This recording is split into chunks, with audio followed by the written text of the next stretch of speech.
오늘 우리가 함께 읽은 요한계시록 14장은 어두운 세상 속에서도 하나님의 백성에게 분명한 방향을 제시해주는 말씀임을 찾아봅니다.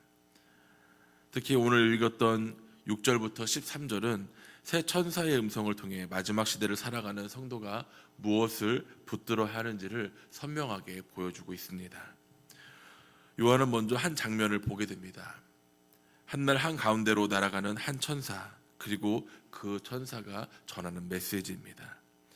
요한은 그것을 그냥 복음이라 부르지 않고 특별히 영원한 복음이라고 말합니다. 왜 영원한 복음이라고 말하는 것일까요?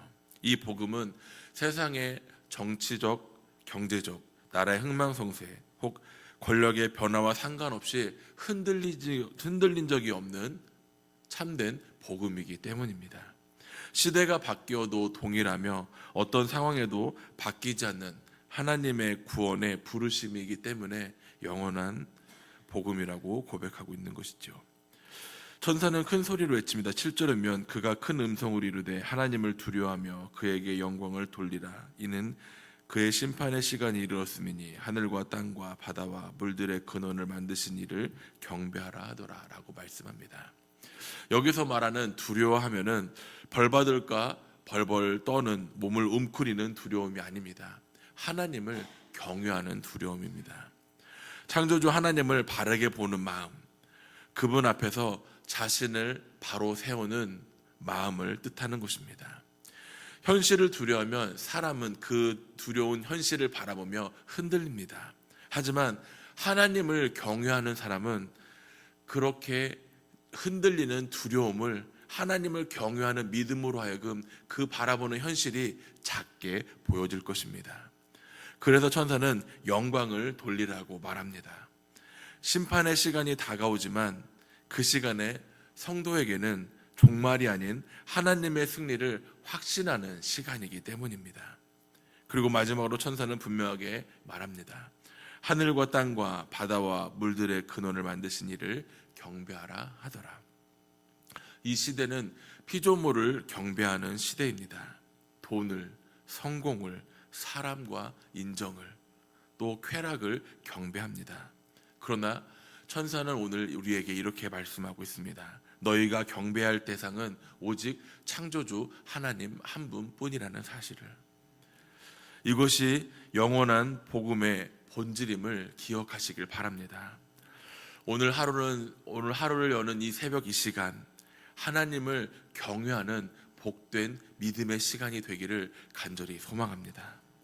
요한이 보는 또 다른 천사는 세상을 흔들 문장으로 이렇게 외칩니다. 8절이면 또 다른 천사 곧 둘째가 그 뒤를 따라 말하되 무너졌도다 무너졌도다 큰 성 바벨론이여 모든 나라에게 그의 음행으로 말미암아 진노의 포도주를 먹이던 자로다 하더라 라고 말씀합니다. 여기서 바벨론은 하나의 나라의 이름만을 뜻하는 것이 아닙니다.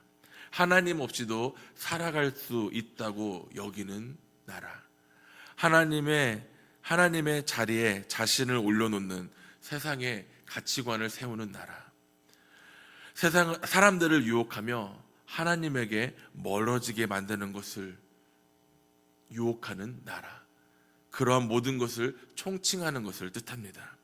천사는 그것이 무너진다고 단언합니다. 그리고 반복하여 무너졌도다 무너졌도다 라고 말씀합니다. 이 중에 반복은 확정된 심판, 되돌릴 수 없는 멸망을 뜻합니다. 우리는 이 말씀을 통해 분명히 기억해야 할 것은 세상이 아무리 강하고 크고 장대해 보일지라도 그 세상의 영광은 결코 오래가지 못할 것이라는 것입니다. 하나님을 대적하는 도시가 영원해 보일지라도 하나님 앞에서는 하루 만에 없어지는 안개와도 같음을 우리는 기억해야 합니다.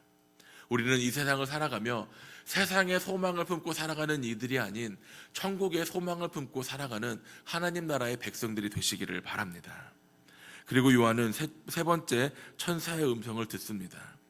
이번에는 경고의 메시지입니다. 9절과 10절에 보면 짐승과 그의 우상에게 경배하고 이마나 손에 표받는 자는 하나님의 진노의 포도주를 마시게 될 것이라고 천사는 경고하고 있습니다. 짐승의 표는 단순한 숫자나 손등이나 이마에 찍힌 문신과도 같은 것이 아닙니다. 이 표는 짐승의 가치관을 받아들이는 것, 세상의 시스템과 타협하며 하나님보다 세상의 편에 서겠다고 결정하는 마음을 뜻하는 것입니다. 그 표는 신앙의 타협을 상징하며 하나님 없는 선곡을 선택하는 선택의 의미와도 같은 모습을 띠는 것입니다.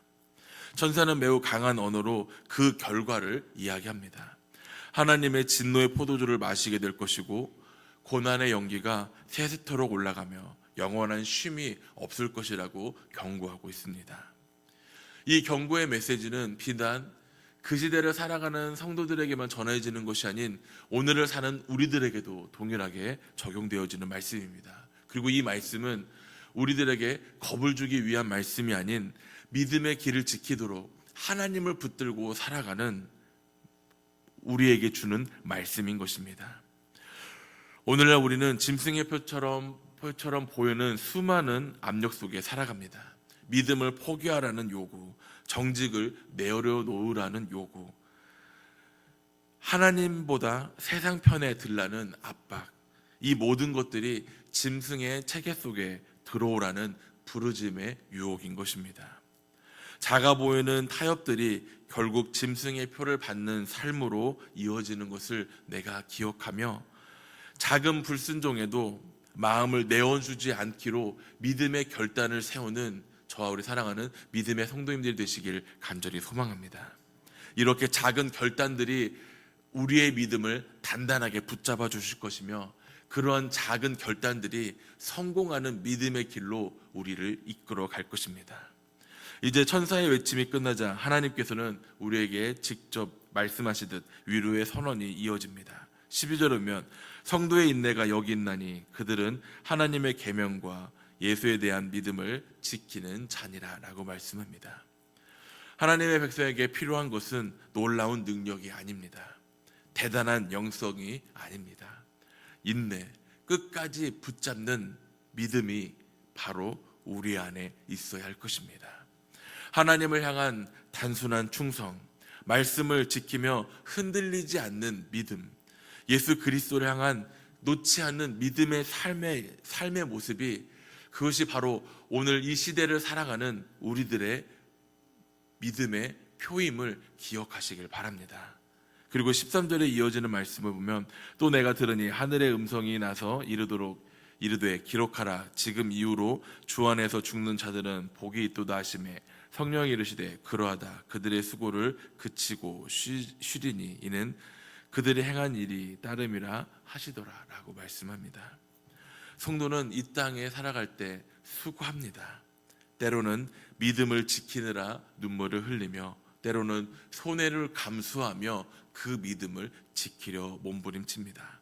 때로는 그 믿음을 지키느라 홀로 걸어가는 것 마냥 외로움이 따라갈 것입니다. 하지만 주님은 분명 우리에게 말씀해주고 있습니다. 너희의 수고가 헛되지 않다. 너희의 눈물을 잊지 않는다. 너희의 행한 모든 그 믿음의 흔적을 너희를 따라올 것이다 라고 말씀하고 있습니다.